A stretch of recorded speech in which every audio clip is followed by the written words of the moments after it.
For roll-ups, our main focus is articulating the spine into flexion, working our deep abdominal muscles and our hip flexors a little bit as well. So once we're set up on our box, we start with an inhale, growing tall through the crown of the head. And as you exhale, you start to scoop through the lower belly and lower back, rolling yourself down towards the box. Maybe we're getting all the way down, maybe even coming into a little bit of an extension at the back. And then we reverse our way back up, scooping through the lower belly all the way back to the top. So a couple things that tend to happen with a roll down is you'll see people really gripping the straps in their arms, and we get shoulders up in the ears and all kinds of weird stuff going on there. So we really want to cue chest and collarbones open because we're focused on this lumbar curve here and that tuck of the tail, that posterior tilt of the tail versus collapsing through the chest, which leads me to the next common problem that we see is that people start to lean back from their thoracic spine, and we don't really ever get that scoop and flex position through the lumbar. So making sure you're cueing the pelvis first, and the rest of the body just kind of follows along. One other common problem that we see here is often that people will just kind of miss the articulation of the spine and the flexion and just start to lean and hinge back, which you can do as an exercise, as we'll see in our short box series later.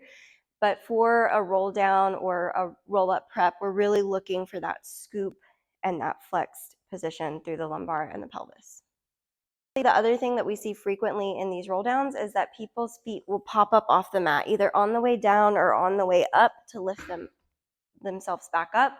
So we really want to cue pressing those feet down into the floor and keeping them attached to the headrest.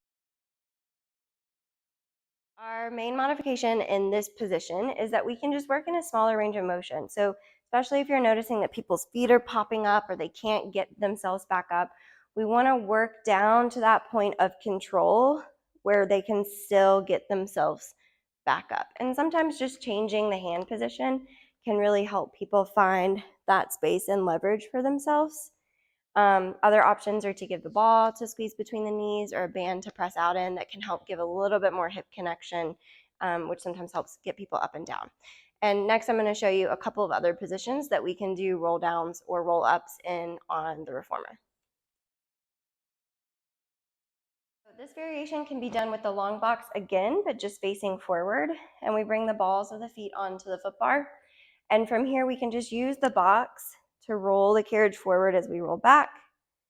You can again do that extension, and then we can press long through the legs to press and roll back up. And you could also reverse that, just keeping the legs nice and long as you roll down and long on the way back up or long on the way down, and then bending the knees on the way back up.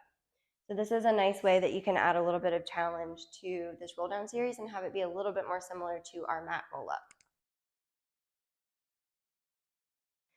And then lastly, we can do these on the carriage without the box, either with the knees bent, feet flat on the headrest, or with the legs out long, which is a more traditional way of doing this exercise, where we can cross the legs over one another through the shoulder blocks, roll all the way down and all the way back up.